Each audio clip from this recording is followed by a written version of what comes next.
Hey, welcome back, everybody. We have a simple task today here. We're going to try and make health simplified.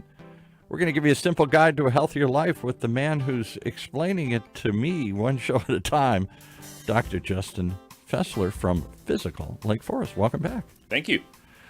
You have a way of explaining the complicated and making it simple. And today, the tease was you want to talk about something I never even heard about, which is a metric that I don't think most of us ever measure or think about, heart rate variability. What is it, and why the heck should I care? Yeah, so I'm going to make an admission here. It's new for me too. Okay, all right, good. I don't feel so bad. Yeah, I probably end of last year I started hearing more about it, and there are devices now you can use to assess your heart rate variability.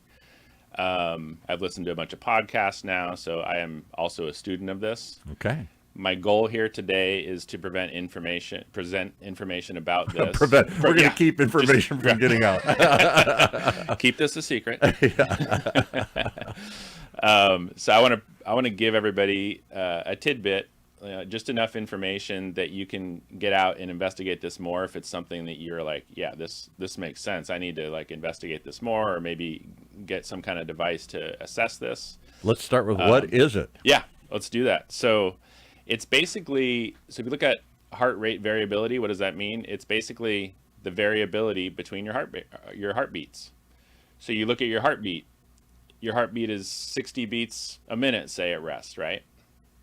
That 60 beats could be exactly the same between each beat, right? So it's evenly distributed. Or in a healthy person, as you inhale or exhale, that variability is in your heart rate is going to either go up or down. And that's a healthy thing. You want that to happen. That's an indicator that your nervous system is functioning correctly. Okay. So let's back up a little bit. So somehow I would have assumed it better be the same every time. Yeah, right. I would think. Yeah, I historically, until I knew about any of this, I knew that there was some kind of variability, but I didn't know if it was healthy or not healthy or whatever until relatively recently. So okay. So it's normal to have some variability, and maybe even good to have some variability. It is good to have it. Yeah. Okay. So it's an indicator that you're kind of at homeostasis if you're able to adjust to environmental factors or physical factors or stress or whatever. So what would be an environmental factor, like cold or? Yeah, so anything that puts you at so it could be something that could be it's cold outside, right? Or heat, or you're going to climb up a hill, or you're going to do something that causes you to need more blood flow.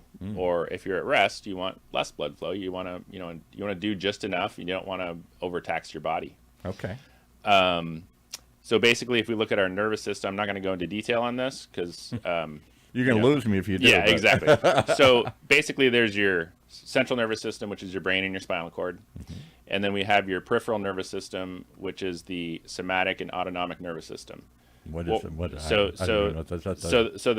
The peripheral nervous system, the somatic side of it is your voluntary motion. So anything you're moving your arms, you're moving your head, you're choosing to talk or to eat and swallow, all that stuff is somatic, which means it's voluntary. Okay. As far as your autonomic side, that's all the stuff that you don't think about that goes on in your body. Breathing. And it's a lot. It's breathing, it's your heart rate, those kinds of things. So breathing can be seen as a little bit of both, because you can take a breath, you can hold your breath, but only for so long. But when you're sleeping, it's completely autonomic, right? So, and then all the digestive system, all that stuff is also autonomic, and functioning of your organs as well. So all that stuff is dependent on this delicate balance between the sympathetic and the parasympathetic system. And what those are, you've heard fight or flight. Yeah, I've experienced that. Yeah. I get on an airplane sometimes, I want to get off. So the sympathetic side is your fight or flight. The parasympathetic side is you call it rest and digest. That's a very simplistic view of these things, but it's basically that arousal, or it's your ability to rest. And when you rest more, you get more blood flow to your organs for digesting and that kind of stuff. So homeostasis is dependent on your ability to balance between the sympathetic and parasympathetic systems. and those are creating hormones and other stuff that I won't get into, and I probably can't get into anyway.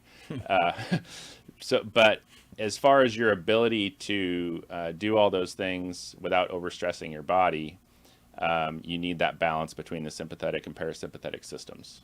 Okay. Okay. So you got me. I understand that much so far. yeah. Now we'll come back to variability. Yeah. So that variability is your ability to, if you've got too much sympathetic drive, we call it, then the variability reduces, meaning it's going to be more like a metronome. It's going to tick, tick, tick, tick. Right. And it's not able to respond to little things that you need to respond to, whether it's something that's threatening you or something, or at night you want to relax and reduce your resting heart rate and your like your breathing and everything. And then you also want to, during that phase, be able to digest and stuff like that. And if you're shunting blood away from those areas because you're in sympathetic overdrive, then you're not going to digest as well. It increases your blood pressure. So all those things are bad. So if you're in a sympathetic state a lot of the time, then your blood pressure is going to be elevated a lot of the time. So if you have a stressful job or something like that, it's elevating your blood pressure all the time. That's not a good thing. We all know that. Yeah, right. So some people end up taking medication for it, but there are things you can do naturally: exercise, nutrition, those kind of things that also help to balance that out. Mindfulness, meditation, all those things too. Can you talk about that for a second? Because Yeah. everybody talks about mindfulness and meditation. I'm going to picture something. Right. I'm going to think about it. I'm going to focus on it. I'm going to be healthier. I'm going to do something. There's mantras that you repeat in your head or something. Right. Does that really work, or does it just make you feel? Yeah, like you're there doing is. something? So I think it used to be just like a kind of mystical thing. Yeah, right. But there's actually evidence now that they have like randomized controlled trials where it does help to either reduce blood pressure, reduces some of these comorbidities that could lead to unhealthy life. So doing mindfulness, meditation, that stuff in a certain way, and you practice it consistently enough, you're going to have some benefits to your health. Yes, it's true. Okay. I guess I have so many people who come in, very powerful, successful people, and sometimes they walk through the regimen. Right. And one of it is they get up and exercise early, almost all of them. And the other is they all exercise some sort of, if it's not relaxation and meditation, it's mindfulness. Yeah. It can be as simple as just deep breathing. And then for other people that are maybe religious, it might be prayer, and that might be their form of that. So it doesn't have to be, it's not a hard definition. It's a lot of different things to a lot of different people. So Okay. Back to variability. I'm still Right. trying to understand. It's a good thing that it doesn't beat rhythmically, predictably like a metronome. Sometimes it's got to slow correct. up It needs to be able to respond to your life and what you need it to do. Right. But if it's doing that metronome thing because it's sympathetic, like cortisol, other kind of hormones in your body that create your sympathetic overdrive, meaning you're too far in the sympathetic side of things, that's going to create high blood pressure and vasoconstriction, all these things that go along with fight or flight. And as an enduring or lasting effect on your body, that's not good for you. So you want to be able to get out of that. You need to be able to get into it, but you need to also be able to pull yourself out of that and go back to your homeostatic level. We seem to live in a world of fight or flight.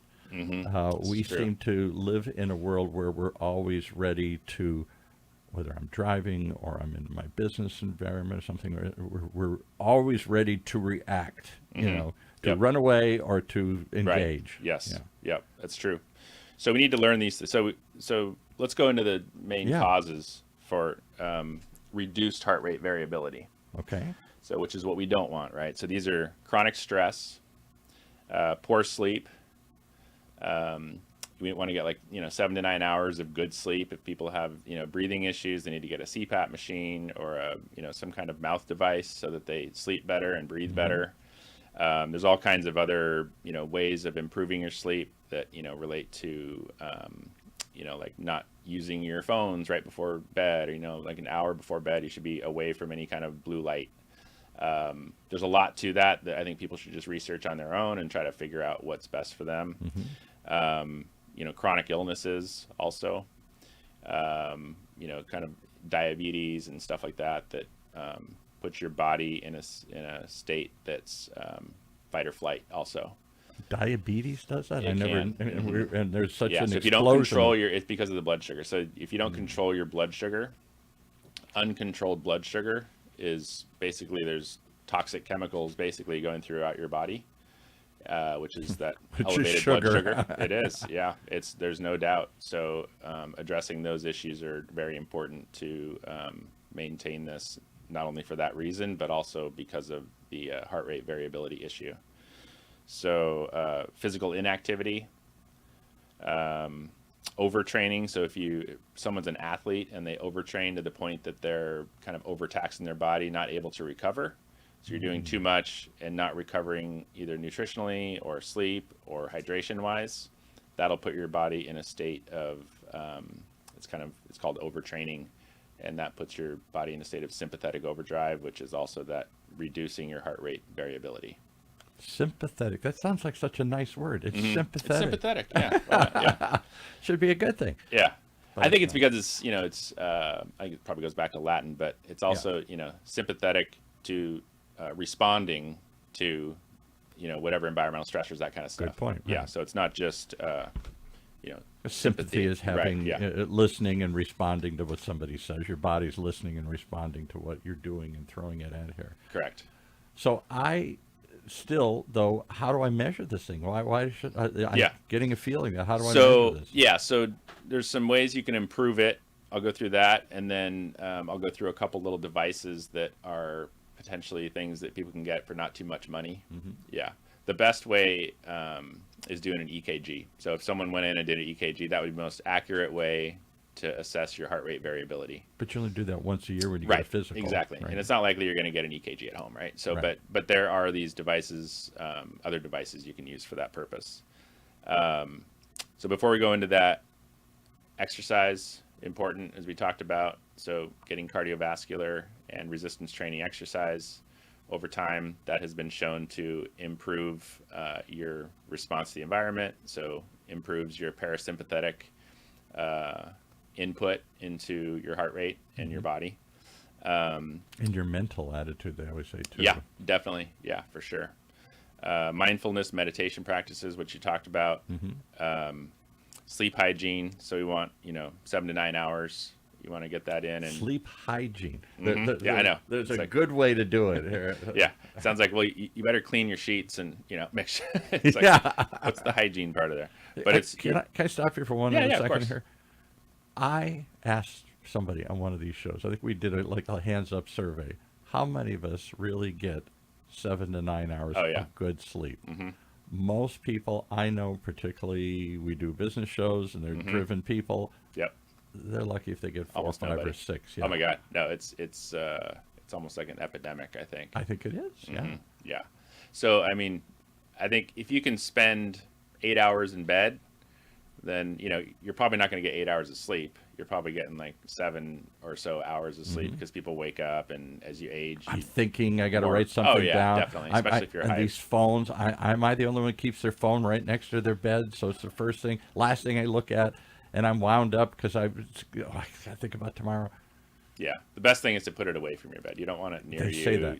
Put it on airplane mode at least, and it should be, if not in another room, it should be another not face another up. house. Yeah, right. No, totally. So then a balanced diet's important. There's various things like those high sugar, high processed foods. Those are going to reduce your heart rate variability as well.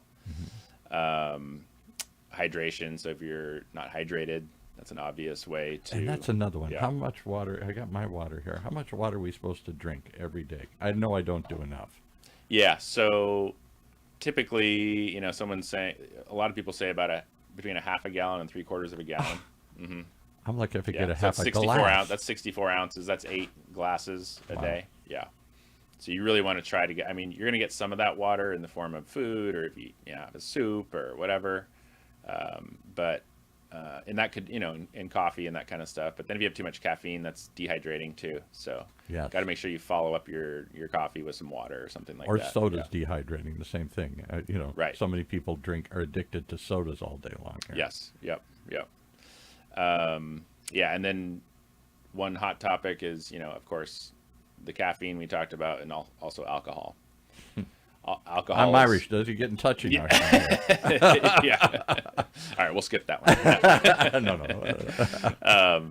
No, but alcohol also, people can, investigate this more on their own. But just to say, alcohol in general, the way it affects our body is it's although it's a depressant, it actually, because it depresses our parasympathetic system, we're not getting that good input of parasympathetic is that's going to slow us down, right? It's that rest and digest state. So it reduces that, which is not good. Which It's is the why same we do effect it. as if it Slow down. I'm all wound well, up. it feels like that, but Yeah. the effect on your physiology is the opposite. So yeah, and then and just besides doing some of the mindfulness stuff is just breathing exercises. So things that That's are another one. Everybody, I Deep don't breathing. think we know how to breathe. We do these, which is typical. People, they breathe up here, Yeah. using like the upper respiratory area. You want to kind of expand from down below. So Yeah. So taking a few deep breaths, throughout the day. If you feel stressed, do about 5 or 10 deep breaths, and try to hold it for a little bit, and then slowly deep breathe out. Even doing that 3 or 4 times can help to reduce your blood pressure. So just think about that throughout the day. If you feel that like kind of anxiety or feeling like, oh man, I just got this email, it's stressing me out, take a couple deep breaths first. You'll probably write a better email back to that person anyway. But I think it also helps to literally kind of center you again and reduce that anxiety or stress that you're feeling. And they say you're less likely to immediately angrily reply back, "What do you mean? Yeah. That's not ready." Right, exactly. Yeah. So those are things that we can do to help address this. How do we measure? You were going to give us some ideas. Yeah. So as far as the there's some heart rate monitors you can get. So there's some ones called Polar, Garmin. Garmin is one that people use like when they're out running or mountain biking or hiking or stuff Garmin. like that. I thought they do like maps and they stuff. do there. exactly. Yeah, Right. yeah. But they also make that, and there's one called Whoop, which is WHOOP. Whoop. Okay. Yeah. Whoop. So these are the ones I know of that some And people is it out a there. wearable thing? Do I? Yes. Yeah. And those probably have some kind of either little halter that goes around your chest or something a little more involved. But if you want something more simple, your smartwatch is a great way. I was going to say these Apple Watches and smartwatches, they always advertise that they'll measure your heart rate. Right. I didn't know if they measure variability too. Yeah, so they do. So the Apple Watch, the Fitbit, and the Oura Ring, which is just a ring on your finger, which is pretty cool too. And that I've seen it. I've never those tried all you one. can connect with an app, and then you have to investigate how to exactly get that. You might have to get an app that measures heart rate variability, and then connect your Oura or your Fitbit or whatever to that so that you can measure. So you've now added, I got to know my cholesterol numbers. I'm a man. I got to know my PSA numbers as I get older. There's all these things I got to suddenly know. What's great is the heart rate variability is a good indicator if it's off that something else is off. Oh. So that's to say if you're not someone that tends to go to the doctor, I'm raising my hand. Maybe you're not someone that's going to tend to care about this either then. But if you can assess this and get a number, then that might be something like, maybe I should go to the doctor and check out, what's going on here because this seems off. And some underlying in the long run, the heart rate variability issue, if it's not variable enough, that's something that we associate with increased morbidity and comorbidities too. So it's a good indicator to morbidity, death. But then you can also see, you have this issue, but then and you get some kind of device, you can assess like, oh, I'm going to try sleeping another hour every night and see if that really does something. And within probably a few days or a week, you could probably assess that and say, oh, this is helping me. Give me some of the summary again. You gave me some tips. So we're talking about sleep. You're talking about stress management. Yep. However you do that. Diet, less processed foods, increase your water, alcohol, fiber caffeine, intake, other sorts of things. Yeah, fiber intake is important too. Reducing your alcohol and caffeine. No, caffeine after noon, that kind of thing. And maybe just and then a lot more water. Maybe just being thoughtful and mindful, and whether it's trying to slow yourself down or trying to People talk about being grateful and mindful. Yeah, and all that is don't important. just be negative all the time and worrisome. Yeah. Yep. So this is basically in a nutshell for sure, because the idea is a lot more complex. I've got actually information. There's a podcast that Peter Attia did. He's a big health guy out there. That How I'm do sure we people spell? have. How do we spell his name? So it's Peter, and then Attia, I think, is Attia. Okay. And then Joel Jameson, he interviewed on this topic, and it's a deep dive into it. So if this interests you and you're like, oh, I want to find out more about it, Right. that's a great one that I think would be helpful. Okay. Yeah. Maybe we'll get them on sometime. Maybe we'll That'd be reach out to cool. them. That'd be amazing. Yeah. Yeah. But this, today is intended to expose people to this idea of heart rate variability, give you a little information on it, and ways that if you want to start assessing it, you can. 2 more questions, Yeah, of and then we'll course. go. One is, if people come see you at your clinics Yep. as part of your diagnosis of, you're a physical therapist. So Physical therapy, yep. You're there to find some pain or problem. Correct. And as part of that, do you break this down and talk about your lifestyle, your stress levels, your diet, to some of these other things here that may be adding to this problem or causing this problem, Yeah. or keeping you So- from fixing this problem? So we be careful not to get over into trying to be a nutritionist or trying to we don't diagnose various conditions like that, but making recommendations that someone can go back to their doctor and ask them if XYZ might be a good idea. So but as far as presenting the information about sleep and stress and mindfulness and maybe some simple dietary stuff, yeah, we do go into that as well. Because Yeah. my common complaint, and I don't think I'm alone, is I don't think modern medicine, modern doctors, as great as they can be, as much knowledge as they've packed into their brains here, have the time to go through this with you. Right.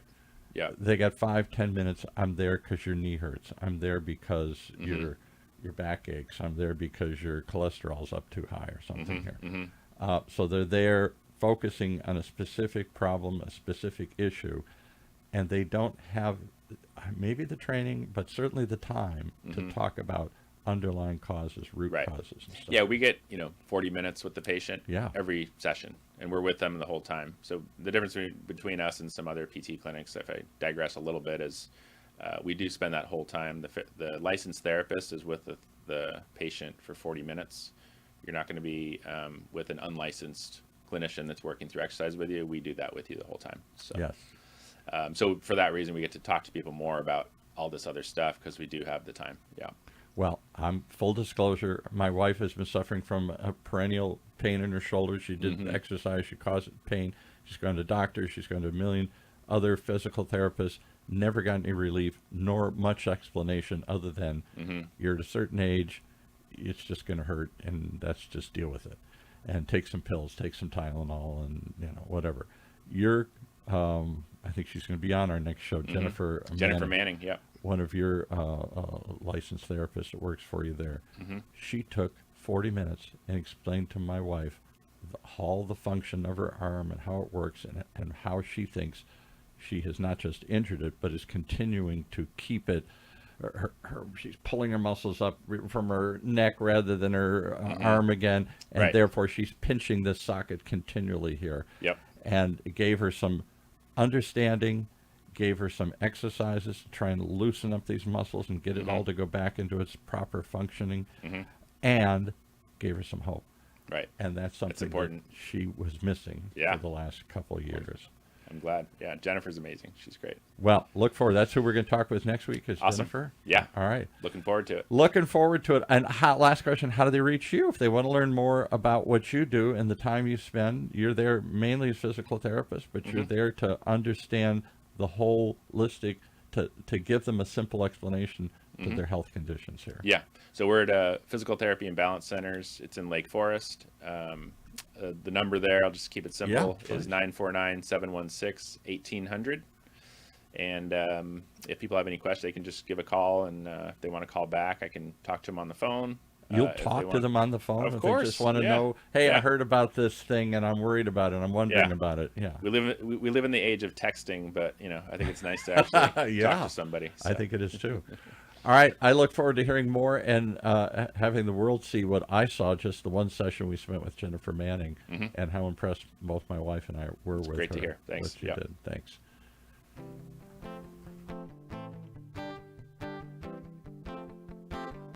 Well, there it is. If you're like me or most of us, and you're just so confused, so much conflicting information, so much complicated data, if you want a simple explanation of health, why not check us out? Health Simplified, a simple guide to a healthier life, as we explore each and every time kind of the ideas and causes of many of the common complaints and problems that we're, pains and chronic conditions that we're dealing with these days.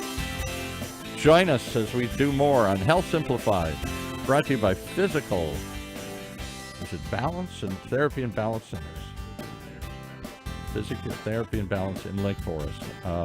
Right here in Orange County's only community radio station, OC Talk Radio. Streaming live from our studios here at the University of California, Irvine's Field Applied Innovation Center.